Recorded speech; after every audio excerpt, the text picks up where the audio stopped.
A few months ago, I reviewed what was at that point the latest McFarlane Toys Mortal Kombat figure, that being Kotal Khan. And in that video, at the time of making it and releasing it, Todd had not announced that there was more Mortal Kombat figures on the way. So I said, I really hope this isn't the end of the Mortal Kombat line. And here we are, a few months later. Lo and behold, boom! Todd has made my main in MK11, one of my favorite Mortal Kombat characters of all time, Nightwolf, in the Mortal Kombat 11 line. So, like always, I love the Mortal Kombat McFarlane figures, and I love taking a look at them here on the channel. So, let's go ahead, break this guy out of his packaging, and go ahead, get right into it.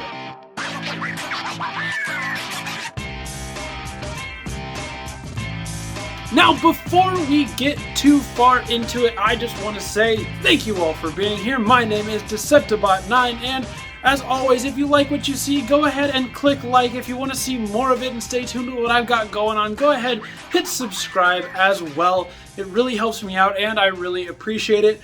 And if you want more of me, not just here on YouTube, you can find me also right here on Instagram, where I post pictures of a lot of new stuff that I get, older stuff maybe, and just do pictorial reviews, all that kind of fun stuff. And over on TikTok as well, where I make shorter form video content, all that fun stuff. So, here we are, McFarlane Toys, Nightwolf.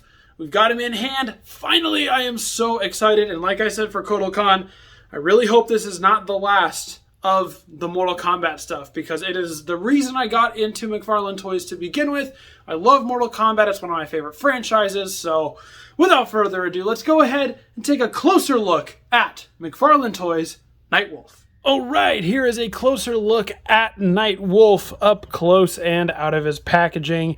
You're going to get a nice 360 all around here. And I gotta say, out of the gate, I might be a little personally biased because he is one of my favorite characters in the franchise. This might be the best McFarlane Mortal Kombat figure so far. I think he looks great.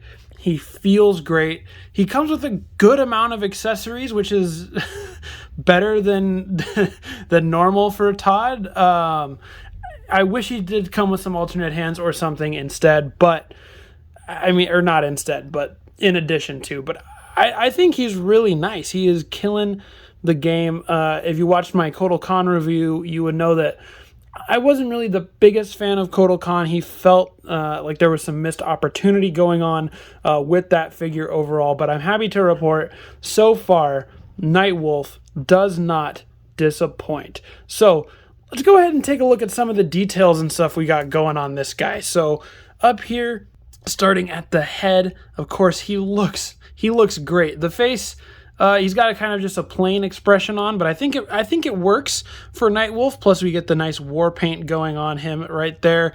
All the sculpt work up here in the head, the hats and the hair with the kind of the feathery look as well. The feather sculpting back here too is really, really nice. Moving down to the torso.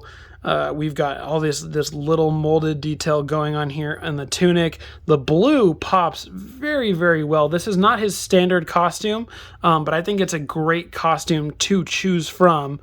There we go. Because it looks great. Let's get his arm out of the way so we can get a better look here at the chest.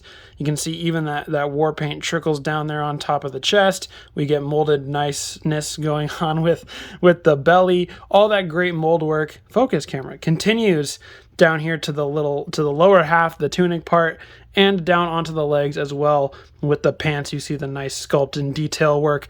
Great as always with Todd. He always delivers in terms of the actual sculpt work and the greatness that is the detailing of these figures. And I feel like the paint, I think it might just be the way the blue is painted on this guy, but the paint is so good for what is normally McFarlane figures aren't very painted.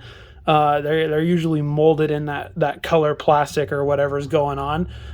So the paint that they use for this blue really, really pops, and he looks overall just really, really nice. And you can see he can get into a very solid, I mean, He's not solid, super solid, but you can get him into a dynamic pose going on here as well. So let's go ahead, while we're talking about poses, let's tackle articulation real quick. All right, covering articulation, it is fairly standard for a McFarlane figure. He always uses the same, but let's go ahead and cover it anyway. His head up here on the nice ball joint, you can get it going all the way around. He can look down fairly well. He can look up, not really as much. Arms, they can't quite, or they can go all the way around, but not as much up because of these shoulder pads, but they are a little soft, so you can get some manipulation out of them. They go out about that far as well. They're on a slight butterfly, so you can get them going forward and backward a little bit. They swivel up here at the bicep. We get the traditional McFarlane double elbow, and of course we get the traditional McFarlane wrist joint with the up and down and the swivel all the way around stuff. The upper torso, there is an ab cut right there as well. It does get a little limited by the tunic and the harness, I guess is what is called, but you can get some nice forward and backwards out of it. In the waist as well, there is the waist joint that allows the rotation too, and also the pivoting like that. But again, that one is a little bit restrained by the bottom part of the tunic and the upper part as well.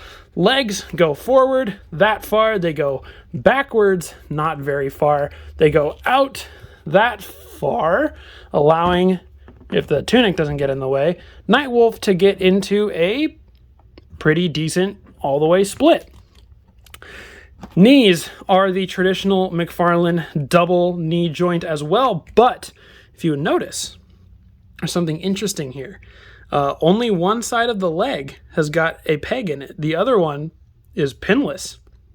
So I wonder if McFarlane is testing out ways to go pinless with these figures. If he did, that would improve them so much more than they already are. I think going pinless would help the McFarlane sculpts look even that much better, as long as they could retain the articulation. I want him to keep the articulation, not get rid of it, so I think this is a good sign. Anyway, finishing articulation, down here, the feet are the traditional McFarlane ones as well. If you can see, they're kind of covered by the boot, but they've got that ball joint thing going on in there, plus, as always, the toes. So you can get Nightwolf in pretty much any pose you could get any other McFarlane figure in.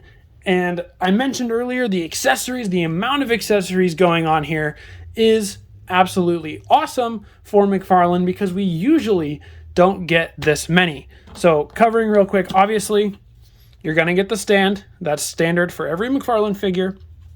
But as you saw at the beginning, he does also have two of his energy hatchets, which look great. They are molded. They're both molded the same, but they're molded in this nice translucent green, but you can still see some awesome mold detailing going on here with the axe. They both look really great. They fit in his hand securely and solidly. We do also get, if you saw the package earlier in the intro as well, we get his energy bow. And again, just like the hatchets, there is some great molded detailing going on here, even though it's molded in that translucent green.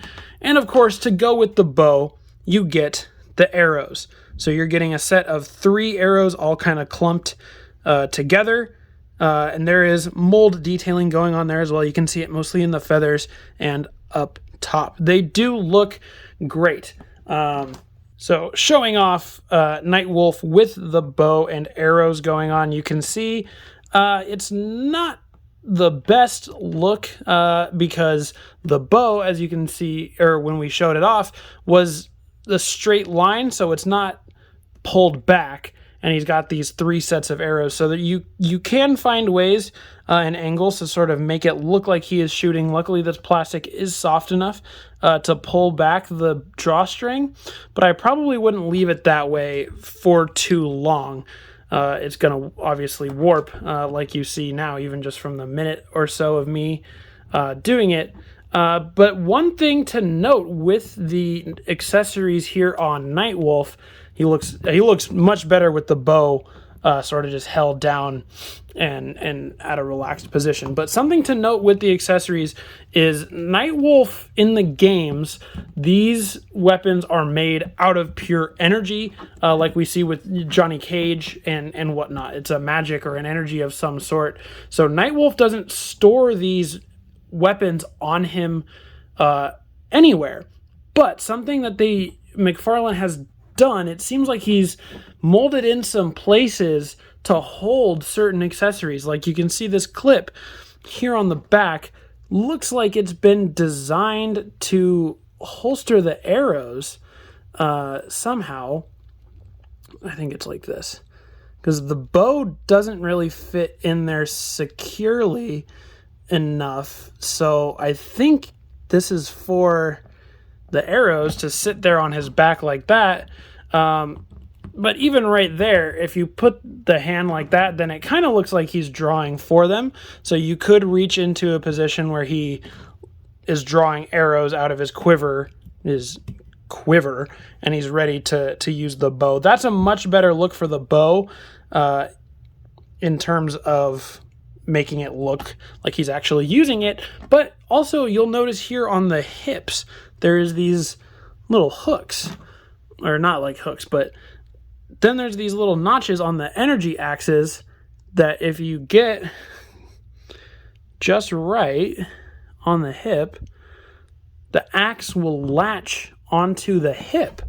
And on my copy, at least, these ones are a little frayed out, so I might have to go in there with a little bit of heat and try to get those. But so you can actually store all of the weapons on Nightwolf, which I think is really, really neat for something that he doesn't actually do in the game, because it kind of creates a cool look for Nightwolf on the shelf. So we're getting 4 accessories, or technically like 3 unique ones and 4 total for Nightwolf. It's a lot more than normal for McFarlane. So I think this is definitely a step in the right direction.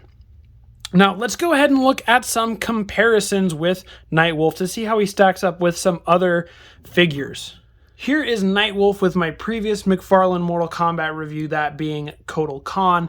And like I mentioned in that video, you'll really notice some size problems or some scale problems here with Kotal Khan, and that being the main reason I'm not too fond of this, of Kotal Khan, is because he's way too small. You know, at a head length, he is smaller than Nightwolf, which should not be how Kotal Khan is. Here's Nightwolf with a figure and character that I think he pairs very well with, that being the McFarlane Liu Kang. This is the standard release, and I've customized him by removing his jacket a little bit. I think he looks better shirtless. These two, they look pretty rad together, I won't lie. Here's Nightwolf compared with Storm Collectibles' version of Raiden to see how he compares with a standard Storm character. And I think they look not too bad together. I currently do have McFarlane and Storm mixed in together on my shelf. Yeah, I mean, the biggest difference is these ones are stylized to be like the originals. These ones are a little more detailed and sculpted because they're designed to be the MK11 designs, but they still don't look bad together. Last comparison here, since Nightwolf made his debut in Mortal Kombat 3, it's only fair that we see how he looks. There we go. With my favorite Storm Mortal Kombat figure to date, that being Motaro, the mini-boss of Mortal Kombat 3. Honestly, this is not too bad of a look. In all honesty, Nightwolf probably would be a little bit smaller, I think. But this is probably size and scale accurate for how these two match up. All right, that's all I've got for a closer look at Nightwolf. So let's go ahead and throw it back up to me for my final thoughts. All right, so my final thoughts on Nightwolf. I'm going to hold true to what I said at the beginning after I opened him up. I think he is Todd's best Mortal Kombat character that he has made so far. I think the paint work on him makes him pop so much. I love this vibrant baby blue he's got going on. I think the sculpt work and detail work are just absolutely incredible. Like always with Todd, you never have to expect a poorly sculpted or poorly detailed figure from this guy. I think the articulation, it works very well in his favor. And these accessories are amazing. I think they look great. They fit great in his hands. You can get some excellent poses with these weapons. And I think the addition of being able to have them store on his body is super, super nice. And it makes him look just that much cooler. Alright, you guys, that is all I have for the McFarlane Toys Nightwolf figure. Go ahead and let me know down below if you have this guy, what you think about him. If you don't have him yet, are you going to add him to your collection? And I think it has been over a year and we've had so many more figure additions to the Mortal Kombat line from McFarlane. And from Storm for that matter. So I think we're about time for a updated ranking of these figures. So if you were looking to see what my updated ranking is, first of all, go check out my original rankings of the McFarlane and Storm Collectibles Mortal Kombat figures to see where I thought the other ones stood, and then look very, very soon for some updated rankings of those figures. And as always, guys, thank you all for watching all the way to the end. It really means a lot to me, and I appreciate it. I've been your host, Deceptibot9, and I'll see y'all later.